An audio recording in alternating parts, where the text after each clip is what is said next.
but you told me they didn't have any players. I thought this was supposed to be an easy game, coach. But I didn't know I was supposed to throw it in front of the receiver.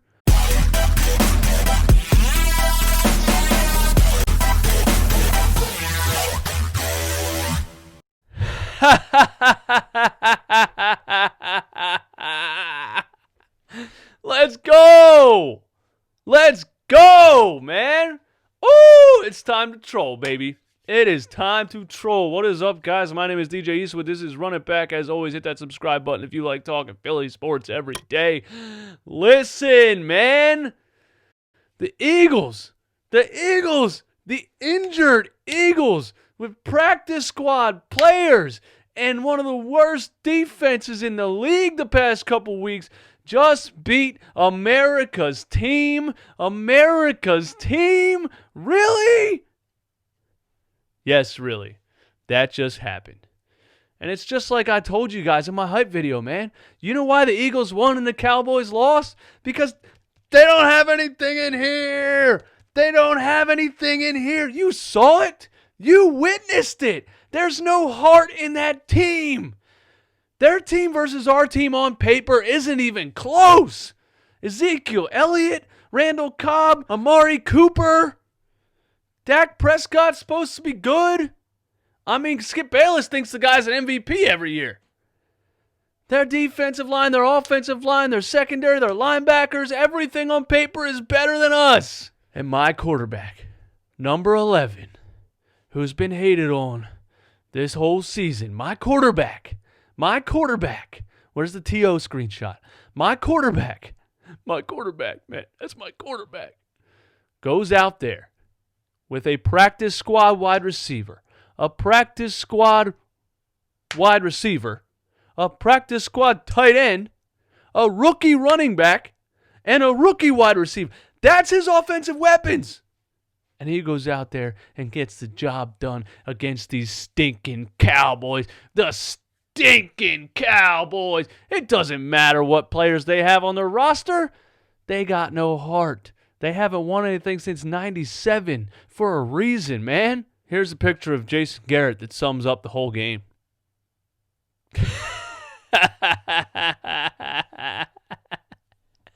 This son of a bitch, Dak Prescott's going to cost me my job. I did everything right.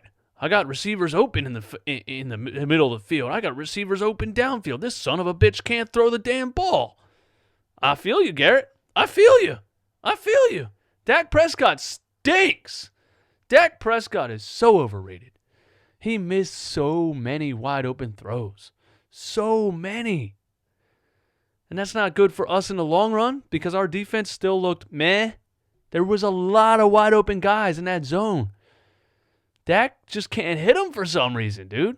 I mean, throwing behind guys, overthrowing wide open guys, throwing the ball just 4 yards away from everybody. He made so many bad throws in his game.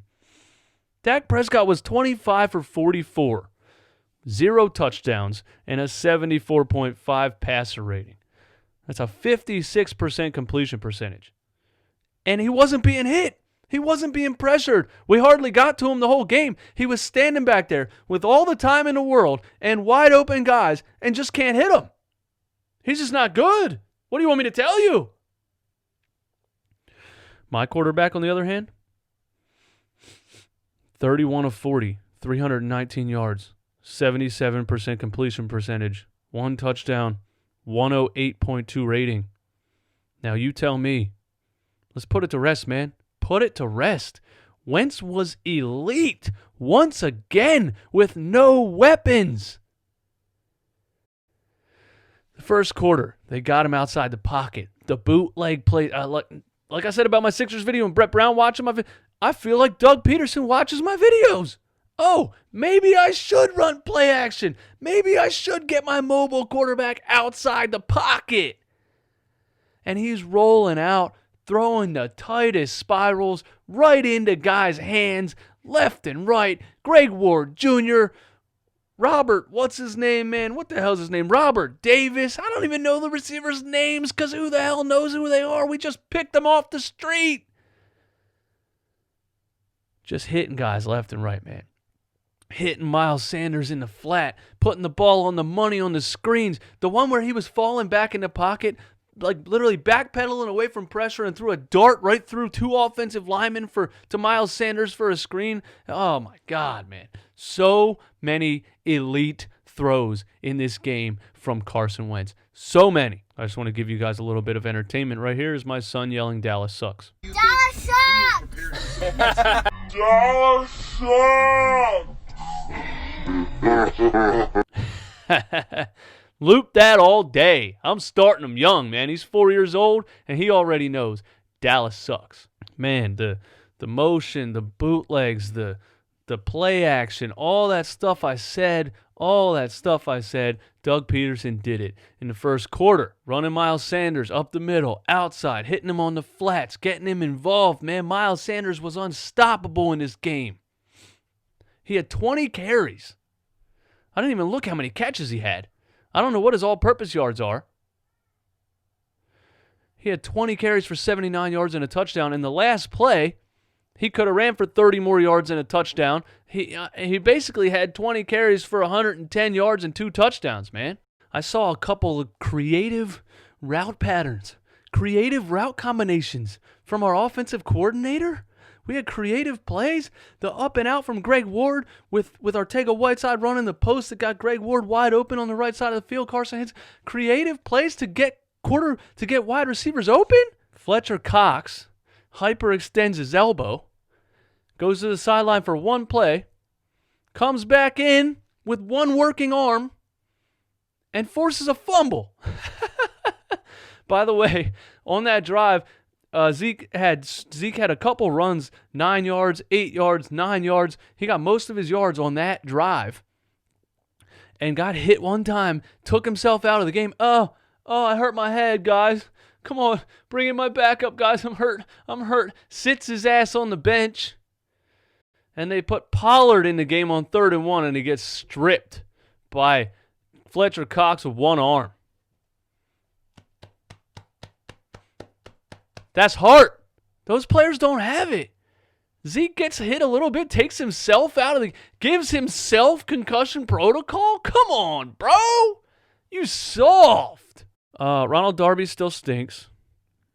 Jalen Mills got burned all day. Jalen Mills got burned over the middle a million times. He got burned deep a couple times.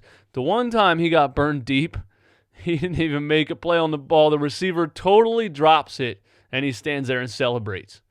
Like, bro, you got beat, man. Jalen Mills, soft. So it wasn't all peachy, man. Like we ran the right plays. Our team looked elite in the first quarter. I'm telling you, the play calling, the run game, pass game combination, Carson Wentz's throws, everything. Then the second quarter comes around, and Doug goes back to his old ways. Sticking Carson Wentz in the pocket, standing there too long, getting pressure, overthrowing receivers in the flat, overthrowing guys. He's not a pocket passer. I'm telling you this, man. How do you not know this? So the second and third quarter, kind of stagnant. Fourth quarter comes around. Here comes the play-action bootlegs again. Here comes the motion. Here comes Carson Wentz out of the pocket, making plays, hitting all kinds of guys all over the field. Play to your quarterback's strengths. Sidney Jones, of all people. If you would have told me 6 weeks ago that it's going to come down to the Cowboys and the Eagles in a game to win the division, and Sidney Jones is going to make the defensive play to ice the game, come on, man. Come on. Who could have thought that? I would have never thought that. Sidney Jones comes up huge in the back of the end zone to deflect the ball. Now he hooked his arm a little bit. Maybe Cowboys fans are going to yell about that a little bit. I don't want to hear it. You got to be strong. This was a playoff atmosphere. You're not getting that call. And they challenge it, reviewed it. They still don't give him that call. My takeaway from the game, honestly, man, is that we are just so lucky that Dak Prescott is trash. Honestly. Seriously. We're lucky. I don't want to hear about the shoulder. I don't want to hear about this. Oh, he has a hurt shoulder, so he can't throw. You saw it. He can't. Troy Aikman tried to say that. Yeah, you can clearly see that he's struggling a little bit with that shoulder. And then Joe Buck goes, he's been struggling for a couple weeks.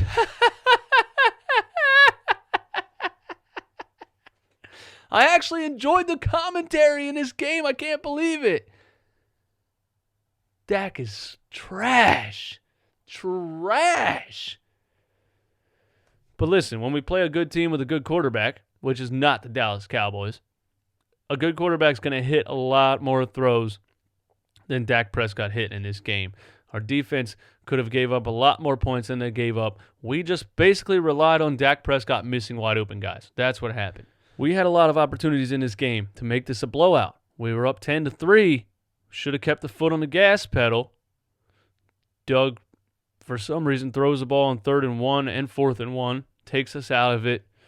Jake Elliott misses a field goal. Jake Elliott misses another field goal. Jake Elliott is trash. I've never liked that dude. I don't know why we extend him. Hardly anybody extends kickers, you know? They're just not that valuable, and you can't trust them. You can't pay them big money. Who gives a big money extension to a kicker? Get the hell out of here, Jake Elliott. Anyway, Doug likes to go for it on 4th down anyway, so why do we need a good kicker? Now he can't trust him, so he'll just go for it on 4th and down more. But listen, man, you couldn't write a better story than this. Now we move on to the Giants. We have a chance to win this division and go host a game in the playoffs. And if we somehow pull out a miracle and win that game, Deshaun Jackson may return in the 2nd round. And you know as well as I know, when Deshaun Jackson is on this field, it's a different game. It's a totally different game. So that's something to look forward to. I know I've been back and forth on this team. I know I've been trashing this team. I know I gave up a couple weeks ago. I know I said this season's over. Doug Peterson's trash. I still think he was trash for 2 quarters in this game. He was good in the 1st and the 4th. He overcomplicates things, you know? Like, I think some of these guys just get in these positions by who they know or what they do. You know, he was a backup quarterback, had a good relationship with this person, that person, Andy Reid, whatever, and gets the job. I think they overcomplicate it. Anybody in the right mind knows to what kind of plays to run for Carson Wentz. Seriously, there's 1,000 Eagles fans that can call plays for this team. I seriously believe that. I'm not being like, oh, you think you're smarter than an NFL head coach. I don't think these guys get there by doing anything amazing. I don't think Doug Peterson at least got there by doing anything amazing. He just overcomplicates it. Once he dumbs it back down and says, okay, let's stop trying to do anything fancy. Let's get Carson out of the pocket, let him make the play. Boom, look what happens. People a couple weeks ago were saying to me, we can squeak one out against this team, and then we can beat the Cowboys to win a division. I was laughing about it. I'm like, you guys actually think that can happen? Come on, man. This team is done. And look, they proved me wrong. I'm not taking back anything I said about the team because they were trash. They were trash. And it's not about the talent on the field or anything like that. It was the effort that I was seeing. That last Cowboys game we played, it was the effort that disgusted me, that turned me off to this team. I said, these guys don't care. I don't want to watch this garbage anymore. And something happened. They turned it back on. I've never had a more roller coaster season in my life watching the Philadelphia Eagles. It's just unbelievable. It's absolutely unbelievable. So I jumped off the wagon. And guess what? I'm back on the wagon. And you can't stop me. Let me know what you guys think in the comments, man. Do we have a chance to close this out, win the division, and win a playoff game? Do we really have a chance to do that? Or did we just capitalize on the fact that Dak Prescott is trash? Let me know what you think in the comments, man. My name is DJ Eastwood. This is Run It Back. As always, hit that subscribe button if you like talking Philly sports every day. You guys have a blessed night. The Eagles beat the Cowboys, and we're in first place in the division. Peace.